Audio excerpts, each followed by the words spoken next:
नमस्कार दोस्तों, आज मैं आप लोगों को बताऊंगा एलोपैथी और होम्योपैथी के बीच में क्या डिफरेंस है। आज मैं चर्चा करूंगा कि एलोपैथिक मेडिसिन अंग्रेजी दवा किस तरीके से वर्क करता है हमारे बॉडी में और होम्योपैथिक किस तरीके से वर्क करता है हमारे बॉडी में, कौन सा फ़ायदेमंद है और कौन सा आपको डिमेरिट है। दोनों के बारे में आज मैं आप लोगों से चर्चा करूँगा।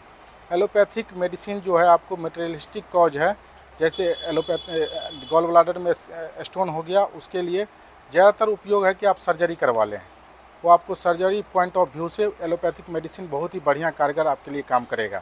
लेकिन होम्योपैथिक की बात जहाँ तक आता है तो होम्योपैथिक में आप लोग वो वाइटल फोर्स पे एक्शन करता है, जिस तरीके से अर्थराइटिस, डर्मेटाइटिस, स्किन डिजीज, चर्म रोग में और साइटिका में, इस सब में आपको कि आपके लिए होम्योपैथिक मेडिसिन ही आपको लाभकारी होगा।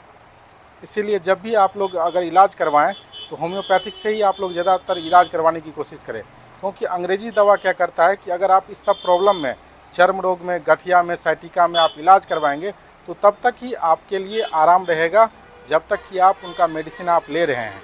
लेकिन होम्योपैथिक में ऐसा नहीं होता है।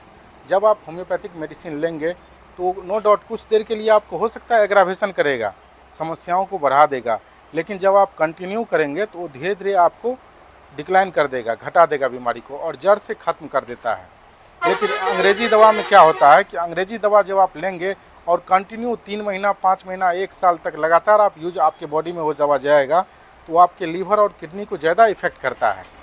और कहीं ना कहीं आप अगर लीवर का दवा खा रहे हैं तो लीवर के साथ साथ किडनी को भी आपको डैमेज करेगा। लेकिन होम्योपैथिक में ऐसा नहीं है। जब आप होम्योपैथिक दवा का यूज करते हैं तो आपको होलिस्टिक और पूरे बॉडी के लिए वो वर्क करता है। जहाँ भी आपको जो प्रॉब्लम रहता है उसके साथ साथ आपके अंदर में जो प्रॉब्लम रहता है और आपको पता नहीं रहता और आप फिजिशियन को, डॉक्टर को बताए नहीं रहते हैं, मेडिसिन वहाँ भी वर्क करता है और एक आपको बहुत ही अच्छा रिजल्ट देखने को मिलेगा। इसीलिए जब भी आप ट्रीटमेंट लें तो फिर आप होम्योपैथिक ट्रीटमेंट ही कोशिश करें ले। टाइम थोड़ा लंबा लगेगा लेकिन आपको जड़ से बीमारी खत्म हो जाएगा। ज़्यादा टॉर्चुअस ट्रीटमेंट नहीं है। लेकिन एलोपैथिक आपको सर्जरी के केस में, जैसे गॉल ब्लाडर में स्टोन हो गया, किडनी में स्टोन हो गया, उसके लिए आपको एलोपैथिक मोड ऑफ ट्रीटमेंट बहुत ही ज़रूरी है। आप वहाँ सर्जरी करवाएं, वहाँ आप किसी भी होम्योपैथिक आयुर्वेदा के चक्कर में ना पड़ें। वहाँ सर्जरी के केस में, जैसे अगर ट्यूमर किसी तरह का हो गया है जो गल नहीं रहा है तो वहाँ सर्जरी आप करवा सकते हैं।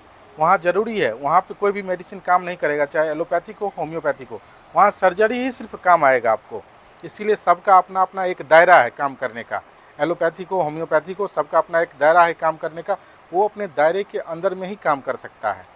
इसीलिए आप जब भी आएँ आप होम्योपैथिक चिकित्सा से सलाह लें, उसके बाद ही आप यूज करें अपना होम्योपैथिक मेडिसिन। हम doctor Anand Kumar, BHMS MD, आपको फुलपरास में रजिस्ट्री ऑफिस के बगल में मार्केट कम्प्लेक्स में रविवार को बैठते हैं। अगर आपको किसी तरह का समस्या का समाधान लेना हो या किसी तरीका जानकारी लेना हो तो आप संपर्क करें रविवार को 9 बजे से 2 बजे तक और 4 बजे से लेकर 8 बजे तक। धन्यवाद दोस्तों।